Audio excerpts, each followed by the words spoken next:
you don't actually have to accept call requests. We just use them later for when we're unemployed, and we just start going through the past guests going, do you guys know anybody that's hiring? Or wait, is that just me?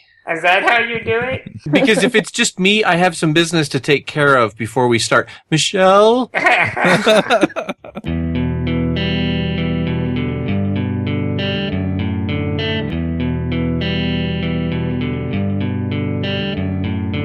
Hosting and bandwidth provided by the Blue Box Group. Check them out at bluebox.net. This podcast is sponsored by New Relic. To track and optimize your application's performance, go to rubyrogues.com/New Relic. Does your application need to send emails? Did you know that 20% of all email doesn't even get delivered to the inbox? SendGrid can help you get your message delivered every time. Go to rubyrogues.com/SendGrid, sign up for free, and tell them thanks. Hey everybody, and welcome to episode 147 of the Ruby Rogues podcast. This week on our panel we have David Brady. Surprise! Thought you got rid of me, didn't you? James Edward Gray. No, we hoped we had. I'm Charles Max Wood from DevChat.tv. And this week we have a special guest, and that's Michele Titolo. Hello. Thanks for having me. You want to introduce yourself since you're new to the show?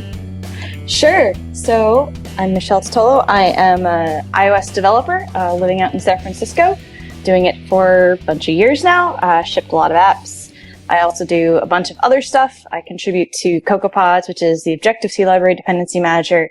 And I'm also CTO of Women Who Code. So, Wow. You can ask me anything. That's awesome. I want to talk to you about all of those things. That's awesome. All right, let's talk about CocoaPods. Okay, cool.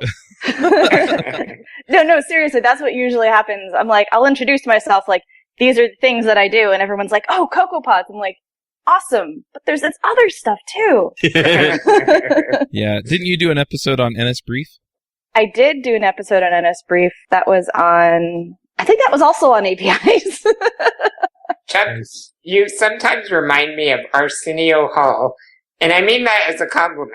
I was going to say, I'm not sure how to take that. I used to watch his show late at night, and I was always blown away by, how he would have guests on, and he had, read their book, or whatever, he somehow knew everything about him, and I have no idea how he did all that, and we just have guests on, and you're like, oh yeah, weren't you on such and such? Cool. It's the power of Google and listening to NS Brief. The power of Yep. That's awesome. Yep. Well, I invited Michele on today because of this kind of old but still cool post that I found on how to build APIs that don't suck. So Michele works with a lot of APIs, and maybe that's where we should begin. How come you work with a lot of APIs? So, as many people know these days, with mobile, you don't just make an app that's going to be on a phone that only ever deals with its own data, because that's kind of silly. I mean, there are some that do that, like to-do lists and productivity things, but for the most part, you want to be able to access your data from multiple places, and for that, it pretty much means you need a web server.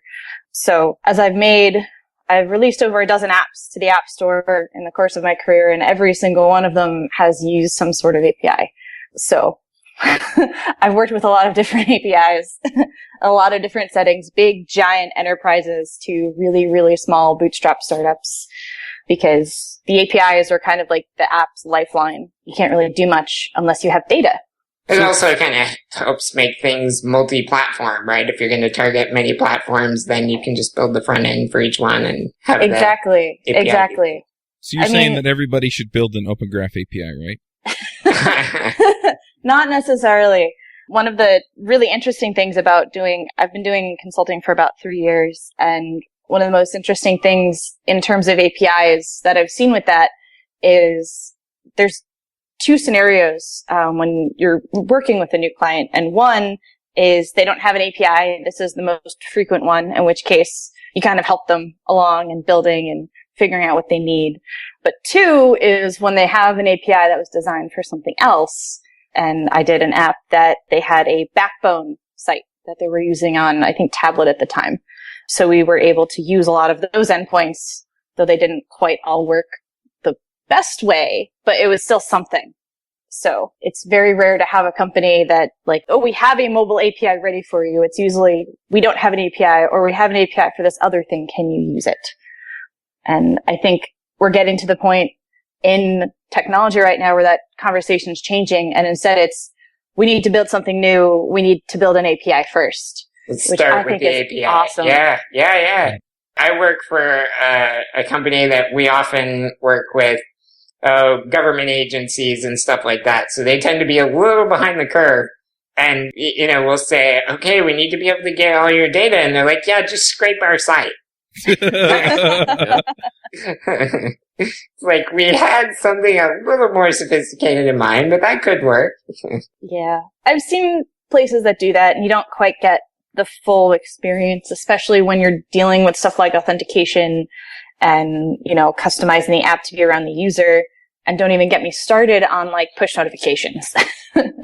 You cannot do that with a data scraper. Right. That is true. I've actually built a push notification service for iPhone, so. That's cool. Yeah, it's not terribly hard, but it is interesting. And it's really funny how reliant you are on the web when you're out on the mobile stuff. Yeah. Mm-hmm. It's something that I don't think people really thought about when, the iPhone first came out. Well, not when it first came out, because those were like JavaScript apps, but once it started to get native, it took a little while for that to become really like the core of most apps experiences depend on an API. Right.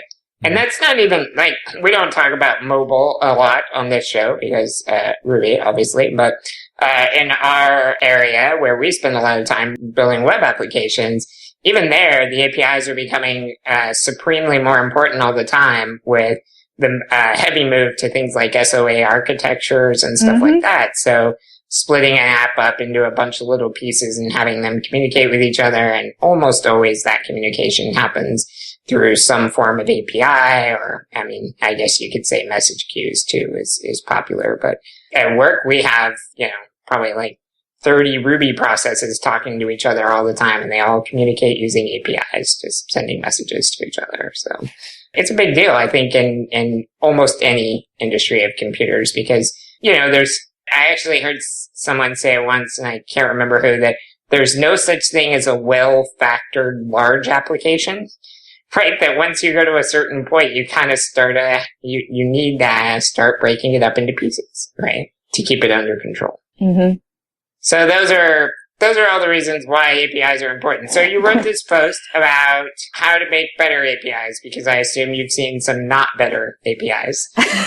You're being nice. Yeah. It says how to write APIs that don't suck. Yes. So it's not better and not better. It's sucky and not sucky, I think. How to make APIs that won't make me tear my hair out at the, yeah. I have a solution to that. Dave has the same solution, I think, to tearing your hair out. Yeah, we can tell from your Skype pictures. Yeah, it involves a Bic razor. Our listeners don't get that joke. Yeah. Well, they can't see my shiny head.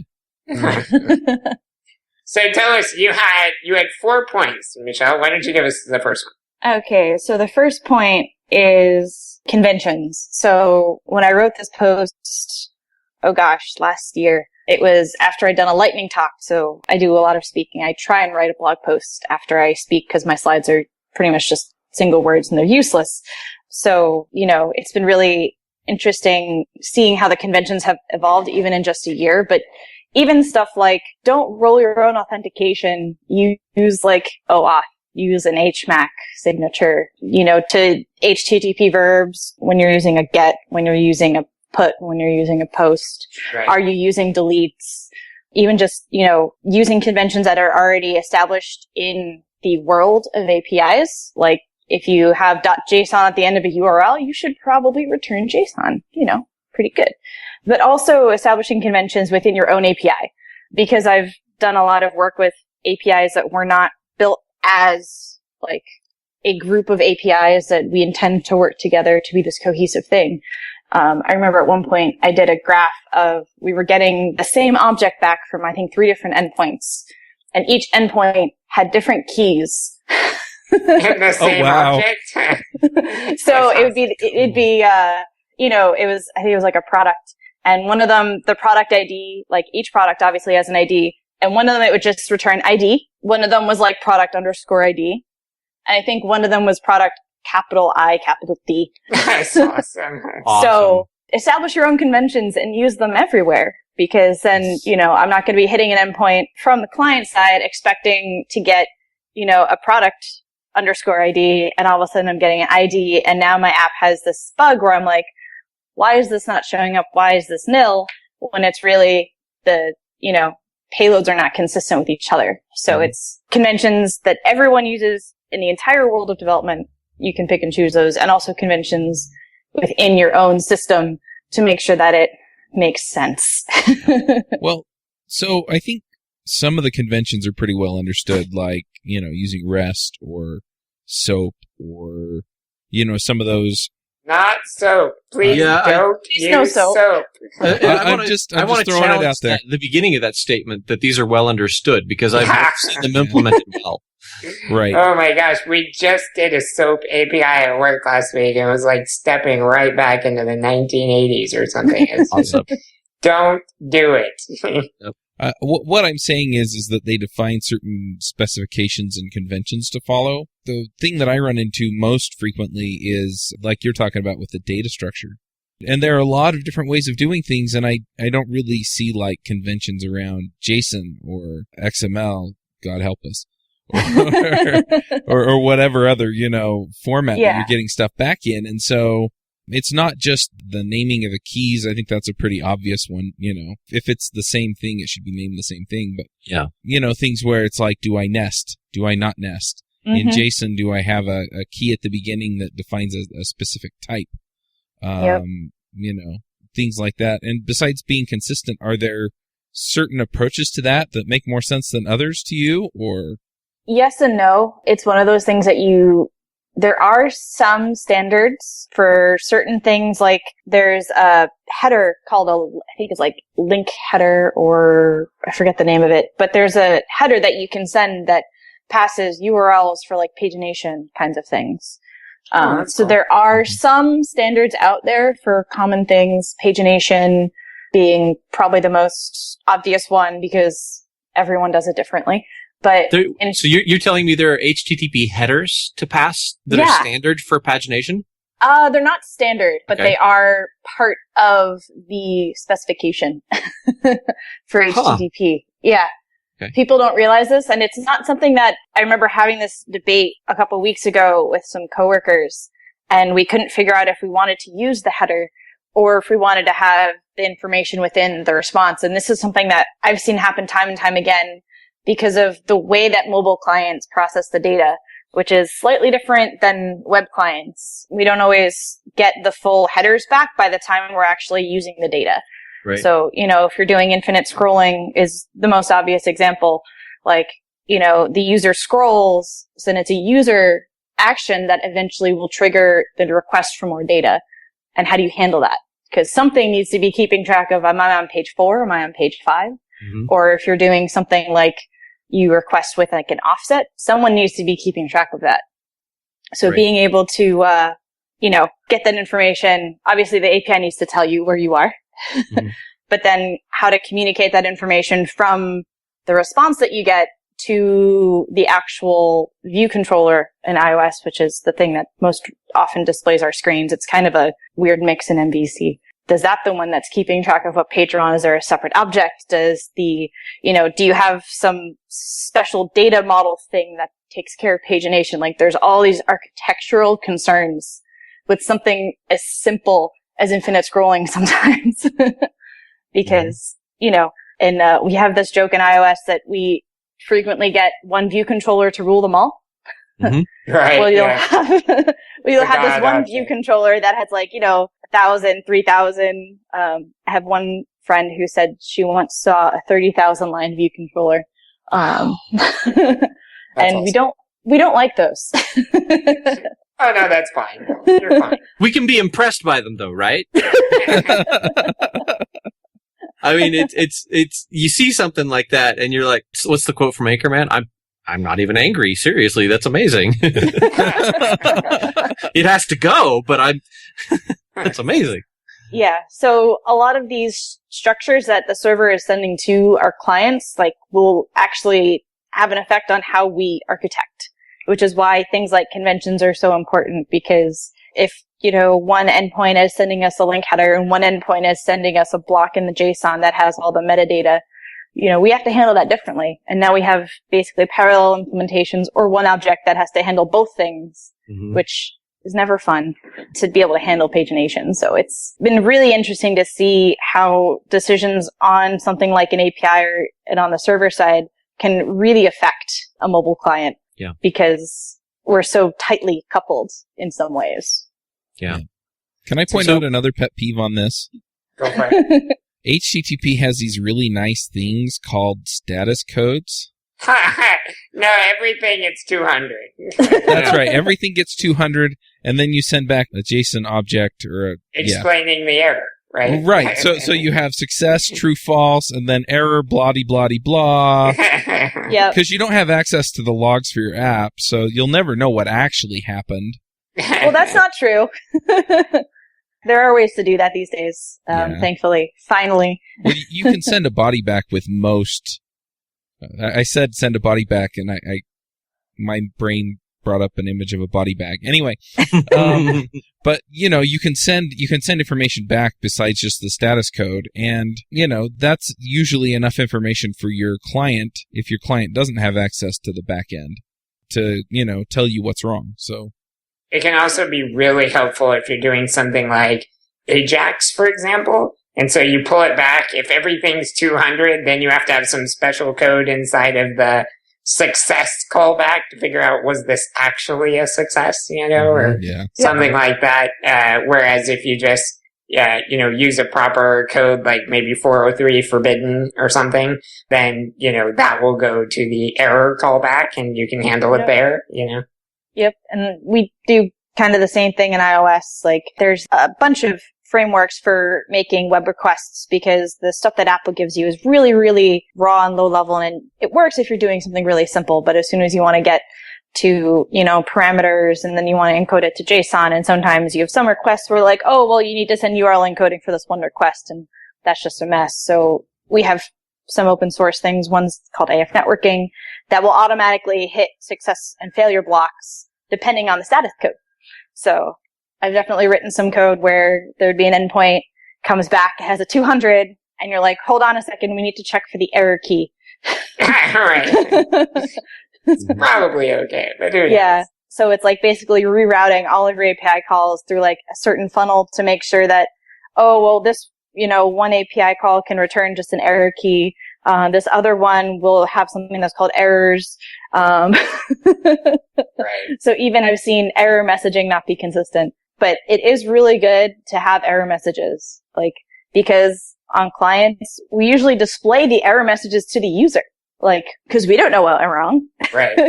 If the user's trying to log in and their password's incorrect, the server needs to tell us that because we don't know. But that's actually one of the arguments, I think, where status codes can be very helpful, is that 401 is unauthorized or something like that. So then it was a login problem, right? So then you could choose to take them back to the login screen or whatever. You could make a more intelligent decision hitting, the status codes with not as much work, as opposed to, let me just parse this arbitrary English error message or something, Mm-hmm. Yep. Exactly. So yeah, I think that's a great point. With what you said on consistency on, when I call you mentioned before a route that's got a .json at the end of it, then I expect my error to not be a web page. Or HTML. Yeah. Right. Yeah. You hit it and it's like, something went wrong. Here's a web page. It's like, that's not what I'm doing right now. I'm talking JSON. Yeah, no, I've actually seen some funny crashes happen because there used to be, before Apple introduced their own JSON native serializer, we had to use a third-party kit. And that one, there at one point was a bug where if you tried to pass HTML into it, it wouldn't fail and just fail. It would crash. So. That's awesome. It can be fun. Yeah, that's a good point on consistency. All right. Anything else, or should we move to the next point? Well, actually, I have a question to throw out about consistency. I have a few, actually. Simplicity often is, almost by definition, the enemy of optimization. And sometimes people take simplicity to its logical conclusion, and you end up with an app that is very, very, very, very, very slow because you have to do REST calls to query each of the 1,000 objects, right? And you're waiting on the wire. How do you balance that? That really comes down to optimizing.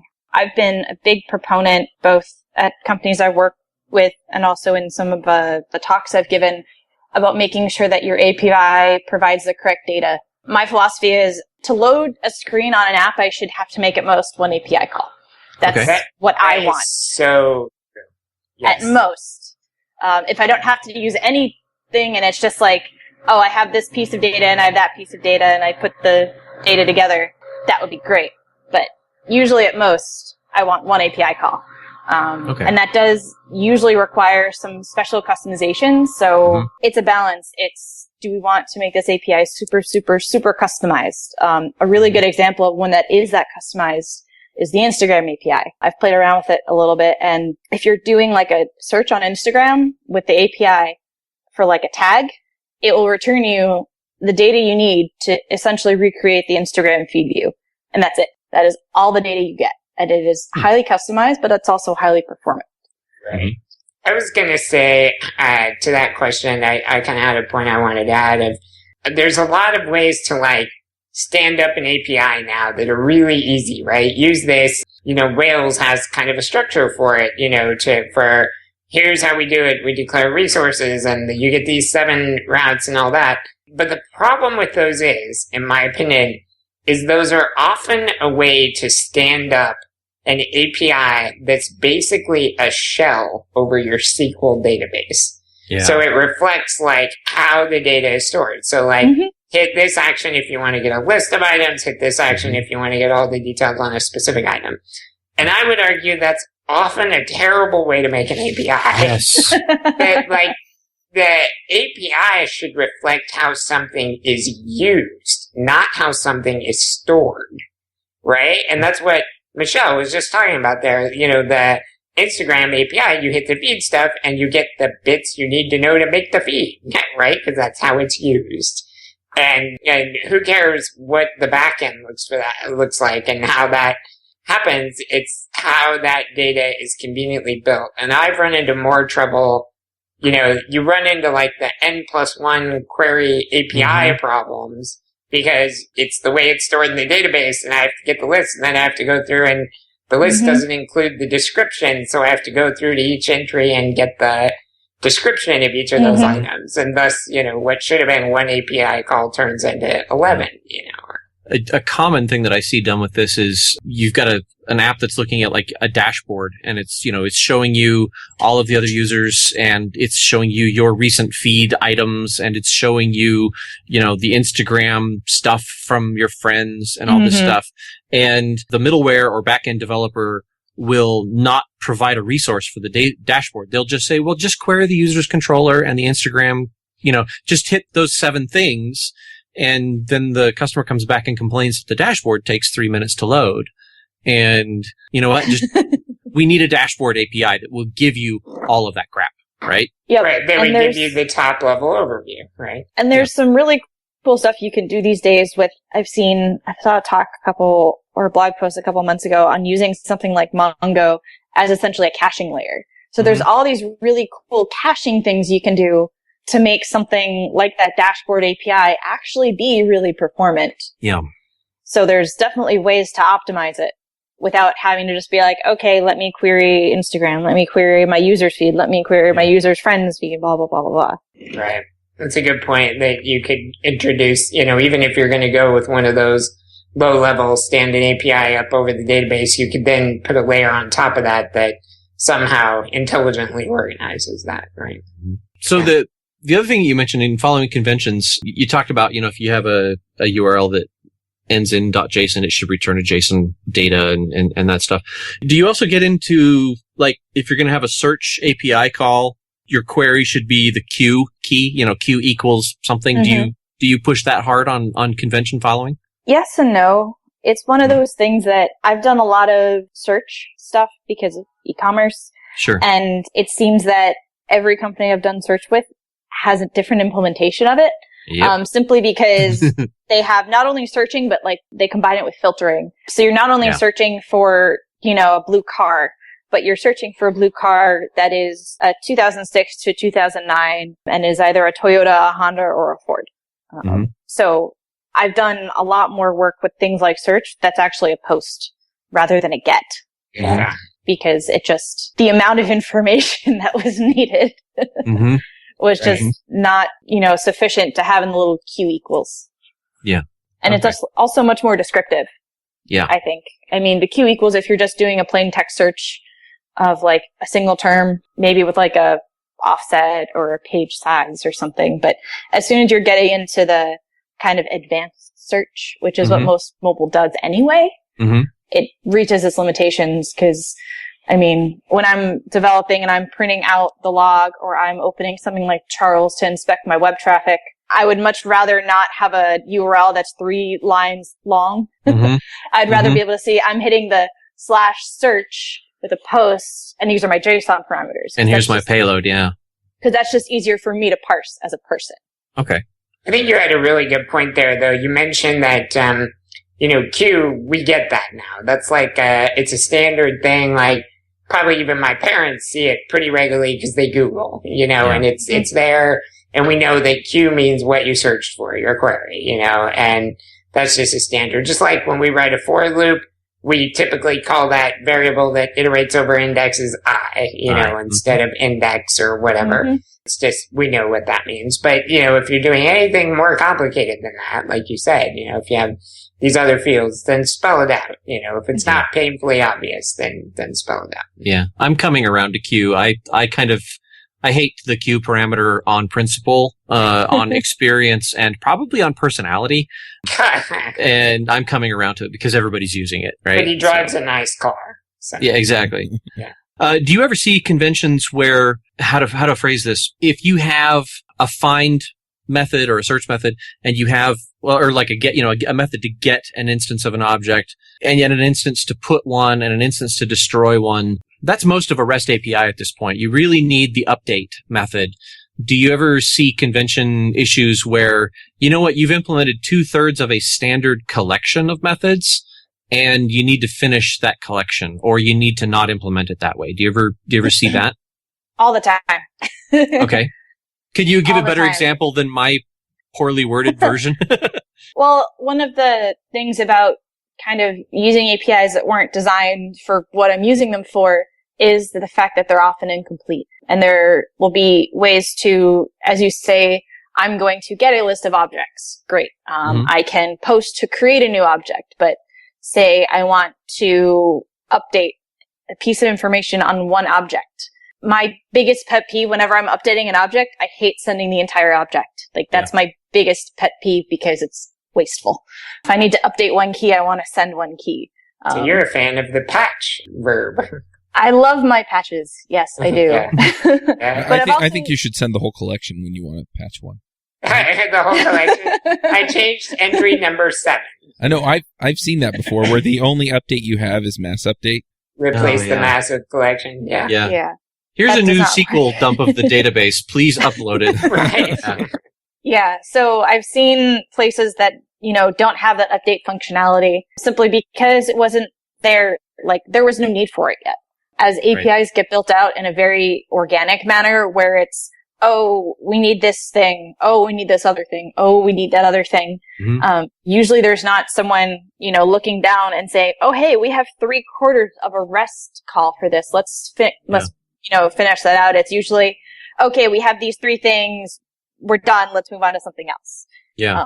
So that's, especially on companies that do a lot of agile, that's more what I'll see rather than we have a fully, we have all the REST verbs for this object. And I'm torn on this one because, like Yagni, right? You ain't going to need it. So I'm definitely against overbuilding stuff. But if you implement 3/4 of something and you don't need that last quarter, maybe don't waste money and time building that needless thing, but you should at least put a stake, a trellis basically in the code that basically says, if you need this, make sure that the vine grows this way because, don't come in and write a custom thing for this. Just come in and write the 4th method and you'll be done. Yep. how much of that do you mark out as like comments in the code or some type of, review system? And how much of it do you just depend on the next developer to be a grown up? Because that second thing, I'm starting to become more cynical about humanity. I'm just going to phrase it that way. Whenever I'm on a project, because I've done this so many times and I've seen going, 2/3 of the way through a project and then realizing that, oh, hey, this endpoint we didn't think we needed, we actually do need it. So whenever I have the pleasure of helping design the API and figure out what the needs are and how the, architecture is going to be, what are the data types, I always try and make it as complete as possible. Because you're kind of skipping ahead to one of the later points in the blog post, which is expect the unexpected, because you never, you don't know what's going to happen in the next 6 months, in the next year. Mm-hmm. So this thing that might take a day to make now might save you 3 weeks of work, because you don't have to go through and, okay, we need to get this feature on the roadmap. We need to allocate a developer for this feature. Oh, the developer that built it the first time around is not available to do the work in the time that we have. Mm-hmm. So we need to get another developer who then doesn't know the code base. Right. Et cetera. That's actually a really good point that we glossed over. This is a thing that you see a lot in mobile where, okay, if we're all doing Rails and we're not doing mobile, everyone's a full stack developer and everybody knows the whole system, then leave that call out, because adding that call back later is easy, right? You're not spending a day to save 3 weeks. You're spending a day to waste 3 weeks of maintenance on something that you're not using. But if you're writing out a middleware layer and you've brought in contractors to write that middleware layer, if you're a mobile programmer and you don't do any back-end work and you brought in contractors to write the back-end and they're gone, finding out that you don't have something that you need is now very costly.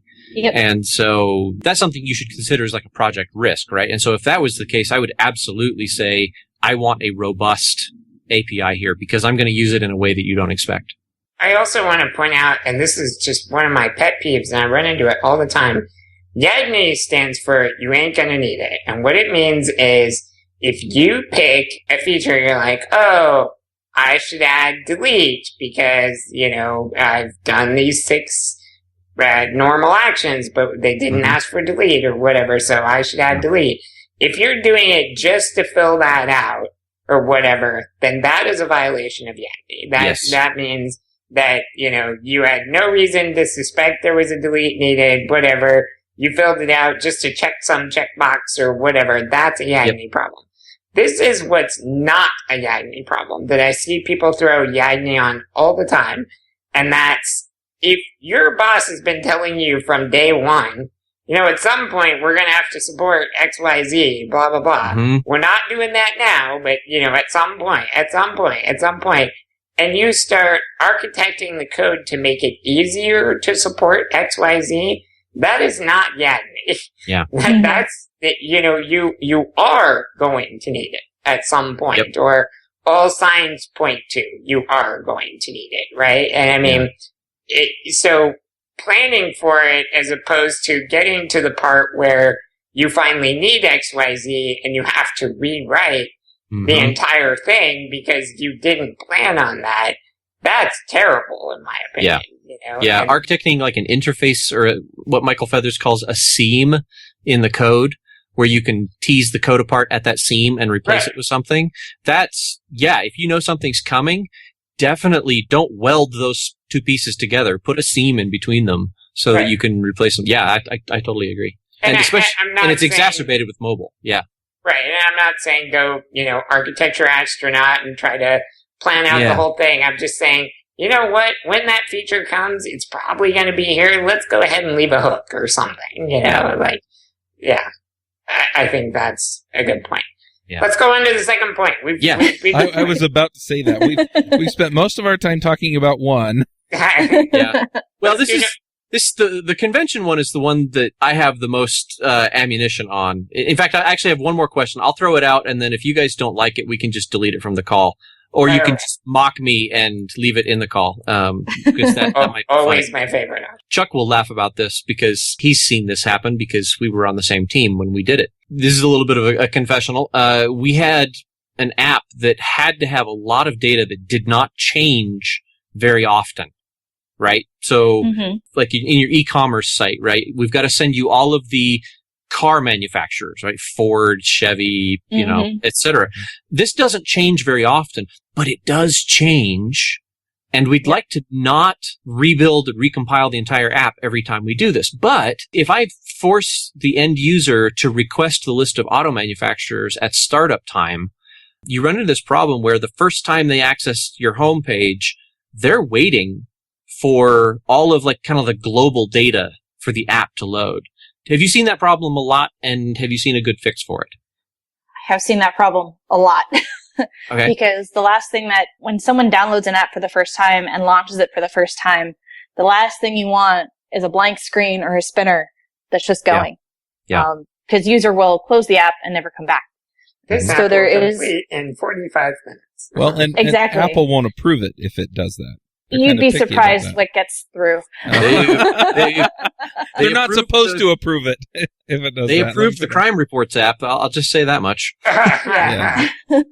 So there's this delicate balance. So this is usually tackled in two parts. The first part is when you're actually getting your app ready to submit for the store, you usually do a local cache somehow.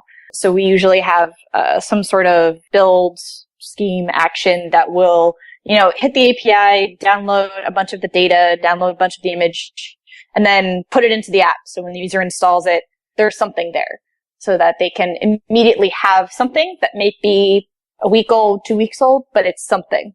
Mm-hmm. And that happens every single time you submit to the store. So user downloads version 1.0, there's a certain set of pre-cached data. User downloads version 1.2, there's a newer version of cached data. Mm-hmm. So it gets updated as frequently as, you release your app. But then you also do kind of have to do the whole, okay, there's this one set of information, we need to make sure it's updated, so we need to check for that. That is something that you just can't avoid. And this is where things like e-tags and, cache control, if modified since, that's where those headers really come to shine. Because it's a lot nicer to be able to make a request and do like an if modified since. Like, if this was modified since I last opened the app, send me data. If not, tell me all is well and I can proceed. Yeah. Because you still need to do that call. But if you don't get data back and you don't have to process the data and, the app doesn't have to go through and say, okay, I have these two lists of things. Let me see if they are the same. That is so much better for the user. I see what you're saying. If you don't do it with the intelligent way by checking tags and stuff, you can pull the entire list, and then you've got, okay, now I have this old list, now I have this new list, and I have to reconcile all the differences. Yeah, I mean... You've just leveraged the inefficiencies of both solutions, right? You've got a bigger download when you get the app, and you have to wait for the stupid list to download when you use it. Right. Yeah, that's so awesome. It's one of those things that you always try and think about as early as you can, because I know a lot of APIs that don't make use of those headers, and I want to see people using them more because I would much rather get no payload. Like, if I can send you something and it comes back with no changes, that is like the most awesome thing for the user and for the client, because then it's just like nothing. Yeah, you don't have to do anything. Exactly. Yeah. Okay, I said that was my last question, but I have one more. And then you can, I promise I will shut up about this. That's awesome. This is, so what I'm hoping you'll tell me is that this is starting to become a well-solved problem, but I've seen this so many times. This is right up there with don't get involved with a land war in Asia. And it's, you're in the middle of developing a greenfield application. You're developing the API. You have total control over the API. And somebody says, I know, let's use XJS, or let's use Angular, or let's use Ember to build our front end. And somebody says, well, we're also building a mobile app for this. I know, let's use the same API to drive the JavaScript app and the mobile app. And this has always ended in tears and heartbreak. And I'm hoping that the reason why is just because we were just dumb in the way that we built our APIs. But I wanted to ask you that, like, between like a JavaScript intensive console app or desktop app or browser app rather, versus a true mobile app, is sharing really caring? Yes and no. Okay. Yes and no. depends on how your API is built. If your API is that highly data-driven one where, both clients are going to struggle equally with being like, okay, we have to make 5 API calls to have this one complete data set. Yeah. Both clients are going to have problems with that. Sharing, I haven't seen, aside from the whole getting a 200 back if you're doing like JSON-P, I haven't seen as much problems with that simply because I've seen a lot of times where you're developing a JavaScript app, Ember, Backbone, whatever you want it to be, and it's usually a similar enough experience to the mobile because I know we've gone from the web to the mobile and then it goes back. So you have this thing where, you started on desktop, you went to a mobile and you changed how your experience was for the user. And now that's being translated back. If that makes any sense. Mm-hmm. And then if you have those similar experiences on your native mobile and then like a Backbone app, your endpoints, the data that those two need to consume probably are pretty parallel. Mm-hmm. It's when you start having this thing where you have an app and, the user's using stuff on the app and then they go onto the website and there's like a dashboard. That's not part of the app. And that dashboard doesn't have anything customized for it. And it goes back to the whole, designing APIs for the experience rather than designing APIs around data. So if you're designing around data, that's just going to be painful for everyone probably. Mm-hmm. But if you design APIs in terms of experiences, that can be really great for one and terrible for another. Or if you have similar enough experiences, it could actually work really nicely. That should be the motto for this entire episode is design APIs for experiences. Just so many times you see applications where the API is a really faithful model of the database. Right. And that's just like crazy. It's like Michelle said, she described it right off the bat. If you have a JSON API and a mobile API, and you're talking to one of these things where you've got to make 5 calls to get all the information in a collection, they're both going to suffer. Yes. Right? Like, nobody wins from that. It's that's not how the data is being used.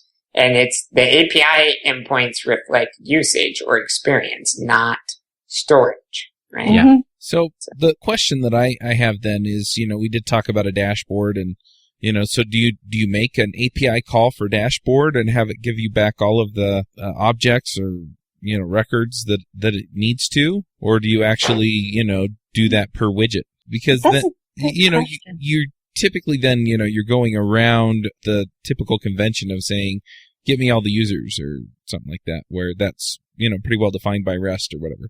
I would say that's when, if you're doing something like a dashboard and you really, really want it to be highly performant and you have those data-driven APIs available, this is when something like a middle layer for caching will be your best friend because you can have, some caching layer that you hit that one caching, like it's like / user dashboard or whatever. And that has all of the information about all of those other different data objects already cached. And it can go and refresh them individually. So it's kind of like a 2-step process where you have the underlying data-based APIs that might be used by other things, or you just might have been lazy and left the Rails default ones in there, for example. But then on top of that, you create something that is highly customized to what you're doing because that's how you can optimize for performance. One of the cool advantages about something you're talking about, like a caching layer, is the concern with adding the whole separate dashboard action is then, okay, I'm going to repeat how I do these queries and stuff. And so then, then someday we change the query of how we get the users and have to remember to hit that in both places, where it's being done twice. Whereas this caching layer, because it's just reading from the lower data layer, but then saving it in a more intelligent way for that usage, it's going to be aware of changes underneath as they happen. So it's kind of cool. Exactly. I'm always a big fan of creating at least one layer of abstraction so that something can change underneath you and then it doesn't necessarily break everything. Because I've had apps where we were in development and, it was release day and new version of the API server, all that code base goes out. Then you open up the app and things are broken. Yeah. Let's talk about clever people. Let's talk about clever people. Because that story is exactly about someone being clever. One app that I worked on, this happened. We were in the middle of development. Thankfully, it wasn't public. But server release went out. the API was being shared between mobile app and a JavaScript app. JavaScript app decided they wanted to do some optimizations. So for just one API call, they removed the HTTP from all of the image URLs. Just one API call. So guess what happened? You load the app, you get that, call back, and none of the images were loading. That's awesome. Mm-hmm. So you want myapp.com off of the file system? Right. Yeah. Let me get that for you. I know exactly where that is. Yeah. So that was fun. And that was just one instance of being clever. But my point about being clever is kind of what we've been talking about with the whole data-driven APIs, experience-driven APIs, but also not having things be really super complicated. Like if I need to get a piece of data, I should be able to just get that piece of data. I shouldn't have to go through the normal REST thing where like, oh, this piece of data is nested like 4 levels down. I shouldn't need to make 4 separate requests in order to get to that data because there's other pieces of information I need. So like a classic example for me is like comments on a blog.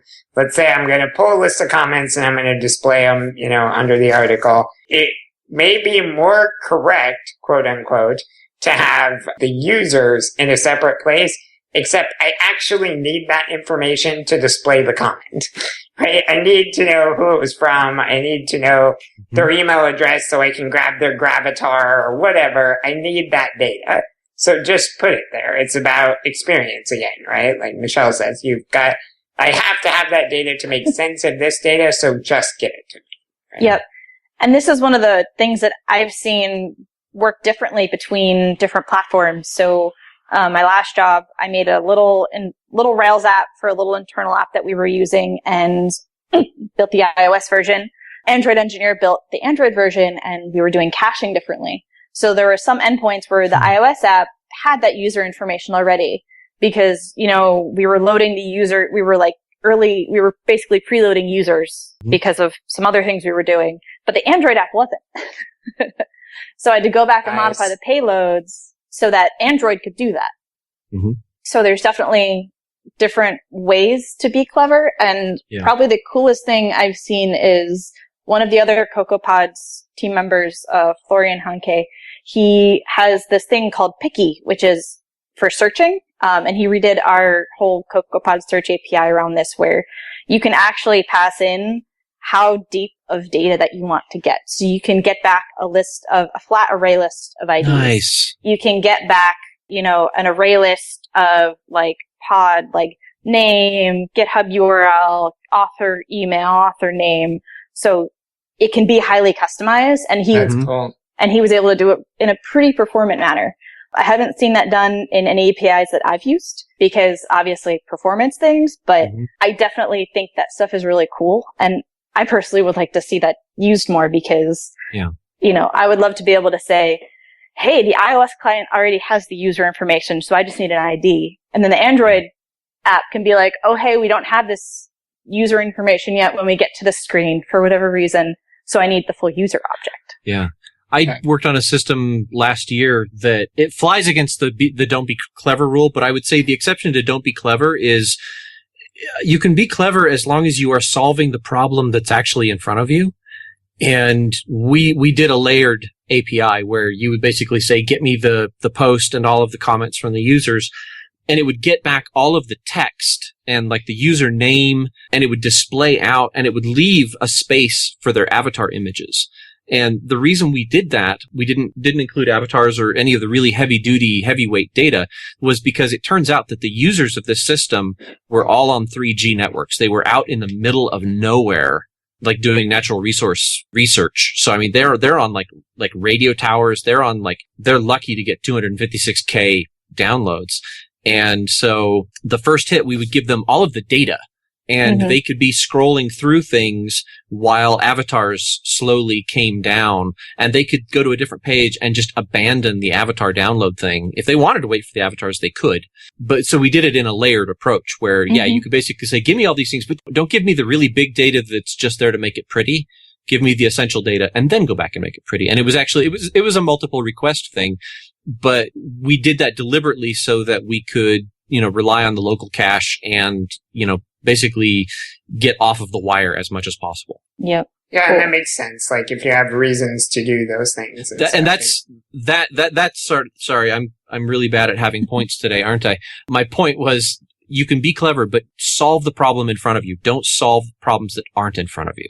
Exactly. Yeah, I had that this morning. I was pairing before I came on the show, and somebody had submitted a bug on the CSV library, and so we went hunting for it and figured out what it was, and it was like, oh, we can just pass this extra parameter, and so we passed this extra parameter, and that broke an expected interface, and so a bunch of tests began failing. It was like, oh, well, we can make that one optional, and so then we made that one optional, and then it was like, okay, but when it's not there, you have to do it this way, and it's like, we did that, and my partner, all the credit to my partner for saying, talking me off the ledge, it's like, okay, we're now like 3 levels beyond the actual problem. Maybe we should go back. It's like that GIF that was going around Twitter last week of the guy who comes home and the light bulb's out. So like he goes to get a screwdriver and there's something wrong with the screwdriver. Yes. So he can't, and then he's like, okay, so I have to go to the hardware store. And then he turns out there's like a problem with his car. And he's like, has to fix his car. And then the wife comes home and she's like, oh, did you notice the light bulb's out? And he's like, what do you think I'm fixing? Yeah. Because that's what happens. Yep. Too true. So almost always when you just get ridiculously clever and you're thinking, this will be the greatest thing ever. And then somebody reads the API documentation and their eyes just glaze over. Yeah. I have to confess, I do really enjoy just that smooth feeling of a freshly shaved yak. We all do, David. That's the problem. Yeah, that's the problem. Yes. That's the problem. I need to go look up a yak call that I can put in a sound, soundboard. It's awesome.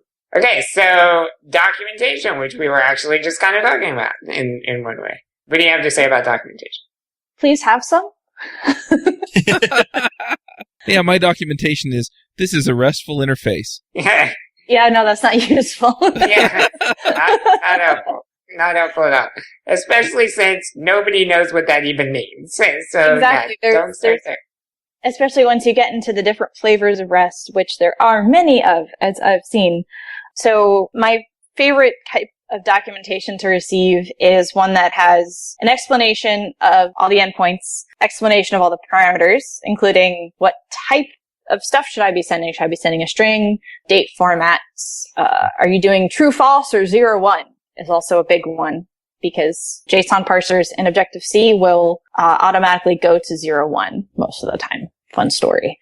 And then things like, I would like to be able to click a button and make a request, like in your documentation, and also have samples. Because a lot of the times when we're going through and building up our, responses, our models, and all of that stuff, I want to just quickly go through each object and say, okay, I'm getting this key from the server for that property, I'm getting that key for that property, and I want to do all my mapping. So if I don't actually have like a response that shows me what's nested, what are the different connections, what do I have to do to transform, because since JSON doesn't support a lot of types, things like dates, I always have to write a custom date formatter to be like, okay, so the server is sending me this kind of date format, so I need to parse that into an actual date object, because that doesn't happen automatically. Right. So, yes, documentation is good, and documentation that I can interact with is fantastic. I've also gotten documentation, I've gotten Postman JSON files, like I don't know if you use Postman, it's a Chrome extension that lets you make web requests, but it has the feature that you could create a collection and you can save out URLs, parameters, headers, all of those things and export them. So that was really cool. And that's the kind of thing I would like in addition to, rather than in place of normal documentation. Right. Because that has the ability to like pre-fill things like authentication tokens, where you get all of your information about like how your parameters interact, what kind of headers you want. Like it can all be there and you just literally click send and it will make a request for you. Because most of the time when it comes to API problems and when you're debugging, usually it can be solved with really good documentation, because then I know whether to send true, false, or 0, 1. Yeah. Whether I know if you're using Unix timestamps or your own custom timestamps, as well as things like, oh, I updated the server and changed this param type, and I didn't update the documentation, which also happens a lot. Right. So documentation is really important because it just makes everybody's lives easier. I like what you were saying about JSON, having, it has some standard types for certain things, but dates isn't one of them, right? So if you're going to take a date, then that documentation needs to clarify what your application considers a date, And, I think it's standard to use like ISO 8601 or whatever it is, the standard date format thing. But even that is like a massive range. I mean, if you look at all the things that accepts, boy, it's hard to write a string that doesn't fit that specification. Yeah. And the thing about the way that specifically Objective-C handles dates is it's almost like a regex kind of thing where I literally have to have a hard-coded string that is a date format in order to parse it into a date, which is why whenever anyone talks about dates, I'm like, just send me a Unix timestamp, like time since the epoch, please, integers. That is so much easier because it's a number. Right. Rather than like, oh, does this format have the T in there? Is there a space there? Is it a capital Z? Yes. Yes. I know exactly what you're talking about. And just so we're clear, those seconds since the epoch are in UTC 0. 0. Exactly. Yeah, exactly. That's a really good point. And a lot of these issues, the defining the type and all of that, there's other ways you can do this too. For example, we talked earlier about the HTTP link header. One of the things the link header can be used for is to define a profile. So if you have a JSON payload, for example, then, like we said, JSON defines the structure of your data, but it doesn't necessarily define what the individual keys and stuff mean. And that is, you can attach a profile link into the request, and then people can look at that and bring up your documentation, and that can explain what the individual parts are you're expecting. So I would call that a good practice to do. Yep. And another thing about documentation that's always fun is that people kind of don't think about the lifespan of APIs. So, someone downloads an app on their phone today, they could still be running the same version of that app in a year. Yep. Yeah, so it's important because, there's a lot of apps that get made and then they kind of go into maintenance mode. So they don't really get updated that much. And then someone has to go back and update the app or even just update the API. Because if you have a new developer working on like some back-end stuff, having that person know how this thing is used is really important. So that leads me to one question. Should you be versioning your APIs then? Absolutely. And you need to plan for deprecation with version 1 because it's going to happen. I actually, I only updated my iPad to iOS 7 about a month ago. And the only reason why I actually updated it was I started getting emails from LinkedIn because I had the LinkedIn app. And they were saying they were going to be deprecating the version of the API that app used so that the app would no longer function. And so I was like, oh, well, I should probably update my iPad anyway. And then, obviously the email stopped. But they were able to tell that I was using not only an older version of the app, but that they were like turning off that API. And you need to tell people when you're going to do that. I mean, give some runway. Give some runway. Exactly. Michelle, have you worked a lot with Hypermedia APIs or at all? Hypermedia APIs. It's kind of the new REST-y thing. It's actually. I've worked with them a little bit, probably not in the really, really standard sense of the word, but there are definitely some things that I like about them.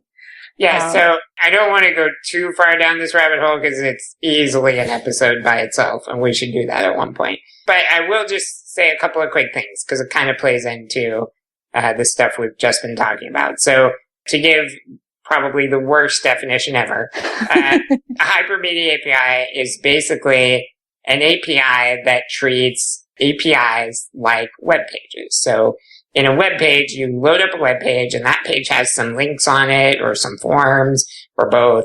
And by interacting with those links and forms, that's how you know where to go and you see something else, or you submit the form and that's how you get some different kinds of data, etc. In a Hypermedia API, it's the same way. You make a call to some action. it comes down and it may include links to other actions. So like we were talking about pagination earlier, it may have a pages thing. You're on page 1. If you want to go to page 10, here's the URL for that, right? It kind of guides you around the system. And forms, there's different ways to encode forms and stuff for what you can submit.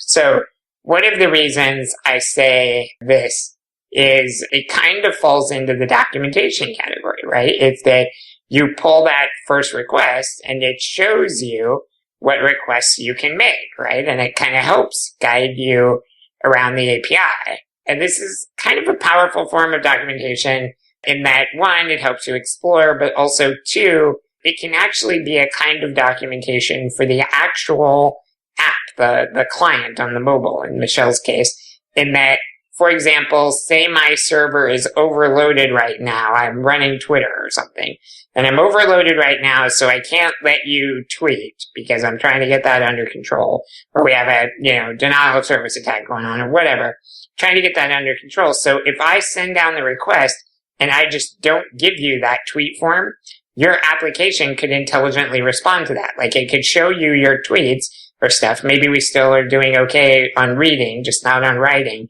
Can still show you your tweets, but because it doesn't have the form, it doesn't give you the tweet button, right? And then you won't be tweeting right now because the application was able to use the documentation as well as the developer, right? And so that's kind of an interesting way to think about some of these problems and very powerful and worth looking into. I won't say there's not trade-offs. Like obviously if you have to make a request and then find out where you're going to go and then you have to follow that link, that can be really significant if you're on a mobile, especially in a situation like David described where, you're at a limited bandwidth or something. It can be hard to have the resources to make the extra requests and stuff. But so it's, trade-offs like anything in programming. But another reason I brought it up is that generally the hypermedia way of thinking is don't version your APIs. And they have some reasons for that. There's certain rules you can follow on the client, and then if the server obeys those rules when they introduce changes, it is actually possible to introduce changes in a non-breaking way. And like I said, it's complicated. We probably shouldn't go into all of that, but I'm just saying there's other ways to think about these things, and Hypermedia is kind of interesting on some of these points. So if nothing else, it's something that people should look into. And just one comment from a mobile perspective on why I would like to see more Hypermedia is because we always have to hard code URLs. Like that's just kind of how you make requests is you have a string and you need to compose the string with all the different parameters. And so something like Hypermedia where you are given a URL for, getting the user, for example. I personally much prefer that because then I can just have a user object and then have that user object keep track of whatever its URL is. So anytime I want to update the user, I just use that property that is given to me to do that instead of having to worry about, okay, here's myapp.com/v1/users/blah, blah, blah, blah, blah. Yeah. And then you can, as long as the payload doesn't change, you can update that. You can do performance optimizations. You can switch servers. You can do everything as long as, where you get that. Like, as long as you have the one place where you can get that URL that's consistent. Yeah, that's what you're saying is really powerful from the server end too, because say users get extracted out into their own service for like performance reasons or whatever, that URL can just point somewhere else, and then now you have the new thing. Yep. And it helps with versioning and deprecation of APIs because then if the payload doesn't change and the only thing different between version 1 and version 2 essentially is the fact that it's now a different service, like the app doesn't care. The app doesn't care where it gets its data from as long as it's in the correct format. That's right. Right. You're not changing the shape of the payload, but you're changing the content of what the API returns. So technically, you haven't changed the version of the API, right? I mean, you've changed what the API has in it, and it can be equivalent to an API change in the other style, but ultimately your payload shape is the same. Right. And good hypermedia clients follow certain rules. Like one of the rules is ignore anything you don't understand. Yeah. So that if you add something to, the list of things you can do on a given page, and it's scanning over that and it just doesn't understand it, it's like, oh, whatever, skip, and that allows you to make changes without having to specifically version your API and stuff. And there's more to it than that. I'm definitely simplifying, but you get the idea. Yeah, cool stuff to look into. A friend of the show, Steve Klobnik, has a great book on it called Designing Hypermedia APIs, and I'll put a link in our show notes. You should check that out. Cool. Yep. All right. Do we cover it? I think so, because we already did the fourth lesson, which was expect the unexpected. Yeah. Expect David Brady. Right. Hi. Yeah. People gonna do dumb stuff. Wait, are we still talking about me? Maybe. I had to ask, so that answers the question, right? All right. So should we get to the picks then? Sure. All right. James, you want to start us with picks? I can do that. I have 2 picks this time. First of all, we switched off of Campfire recently for our company chat, and we moved over to FlowDoc, which I think Avdi has mentioned on the show before. But if you are still using something like Campfire and you have not moved over to FlowDoc, you are totally missing a killer set of features. Just to hit a couple of the highlights that have been super popular with our crowd, you have this ability in FlowDoc to basically fork the chat at any point. So like you're just chatting along, somebody mentions something and that kind of turns into the big running topic. You can just hit a button and follow just that stream of related messages. Or split those out, have 2 conversations at once about different things and follow it without having to read the chat and figure out which one's going to which one. It will show you which one's going to which one because of these little highlighting and stuff. Really cool stuff if you work with several people. And another feature that one of our friends loves is they have an IRC bridge. So you can just connect over IRC if you like, and you're in the channel. And you still get most of the features, including that fork chat I was talking about. It pulls that off. Amazing stuff. So FlowDoc, super cool set of features and stuff. If you're still on Campfire, you really got to check it out. My other pick, just for fun, I've been playing a game called Don't Starve, which I got off of Steam. And I would describe it as kind of a 2D Minecraft-like thing, except crazy hard. I die all the time, and it's great and just really has you working for it. And I know the first time I think my record now is I've lived like 13 days. And I just know, the first time I have this long, great run, I'm going to feel like it's been a massive accomplishment in my life because I've had to work up to it incredibly well. So if you enjoy a good challenge, it's a fun game. So those are my picks. Awesome. David, what are your picks? I just have one today, typing.io. This is just a little website that is like typing lessons, but it's for programmers. So they've got a little JavaScript interface where you have to type, what's on the screen and you work your way through. But the subject matter is like, you can go in and say, oh, I want to do Ruby code. And so you click on it and it gives you the source code from Rails to type on. So you actually get to practice using the curly brackets and the braces and the pipe symbols and whatnot. They've got, examples or typing lessons basically in whatever, well, not whatever, but a bunch, like 10 or 15 different languages, that you can play with. And this is, really relevant for me because I just got an Ergodox keyboard. I guess that's my second pick, which is Ergodox, keyboards, which is a completely open source keyboard. And it's in a weird shape. It's meant to be a lot more ergonomic, and it has completely ruined me for the ability to type on any keyboard, including itself. So I'm now no longer able to type at all. And so I've had to start taking typing lessons, and I was very happy to find a website that would give me typing lessons in source code of languages that I use regularly. And if you give them like $5 a month, they'll let you upload your own projects to practice typing on. And the fun bit is at the end is they'll give you like a breakdown of like which fingers make the most mistakes, what keys you have the hardest time with, how likely you are to make, there's a word for it, but when you make a mistake and then you keep typing collateral errors is what they call it. When you've made a mistake but you keep typing, that like stacks a multiplier on your errors. And so it lets you know that, hey, you know what, you screw up and then you type 10 more words. That's a habit you want to get out of if you're going to, do the perfect practice kind of thing that Katrina's taught us to do years ago or months ago. And so that's my pick, is typing.io. And if you want a keyboard that will absolutely be indispensable and yet make you hate it, and yet make you unwilling to leave it behind, Ergodox is just freaking amazing. So what do you mean by an open source keyboard? Okay, so the keyboard that I am using, the schematics for the circuit board are freely available online. All of the keys and key switches, all of the electronic components, they give you DigiKey part numbers that you can just go order all of the parts for it, and then you can solder it all up together. You get a teensy USB controller and solder it to the board, and then they give you the source code to the firmware to turn that into a keyboard controller. And at the end of the day, you plug it into your computer, and the teensy device says, "Hi, I'm a keyboard," and the computer says, "Oh, hello, keyboard."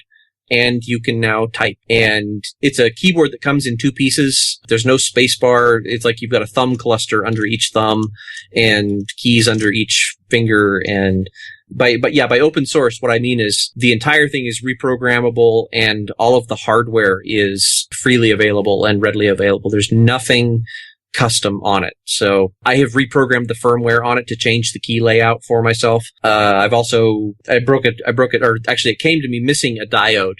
And I went to the schematics and found the diode that was missing, and I soldered a new one on.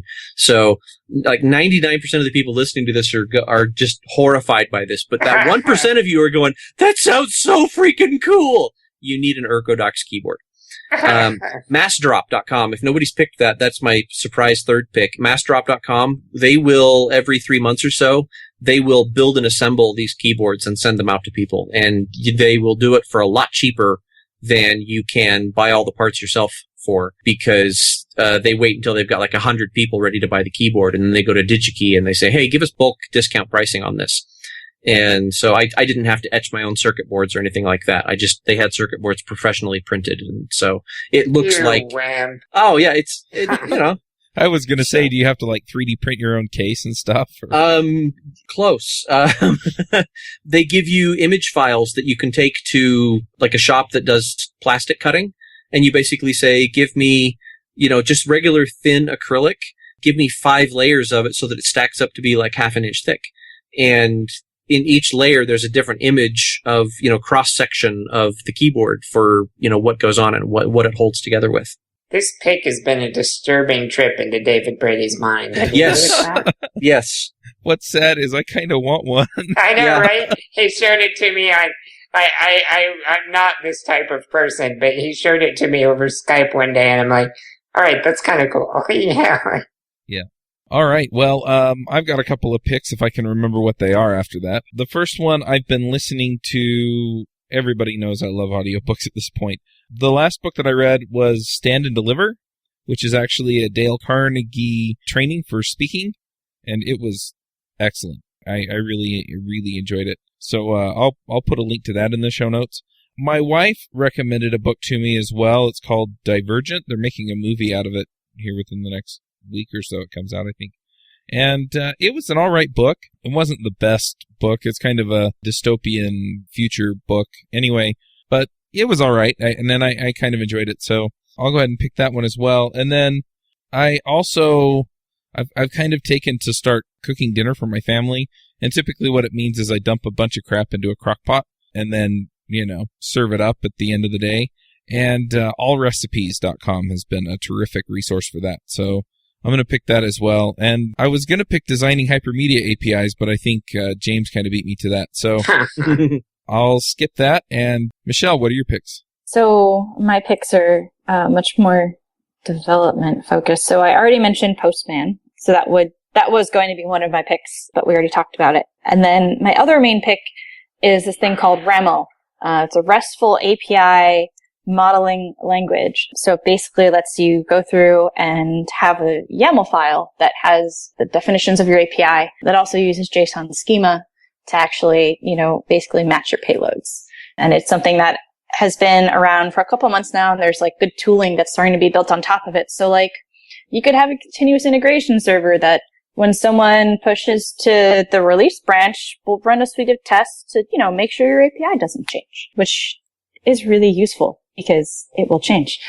And then I have an iOS one, which is, if anyone out there in Ruby Rogues land is also doing iOS, there's this lovely book I've been going through on auto layout, which was introduced in iOS 6. It's a new kind of way of thinking about layouts, and it's all relative and all this fun stuff. And I've been going through Erica Sadoun's iOS auto layout demystified, which has been an amazing introduction to a different way of thinking about laying out your views. So that is it for me.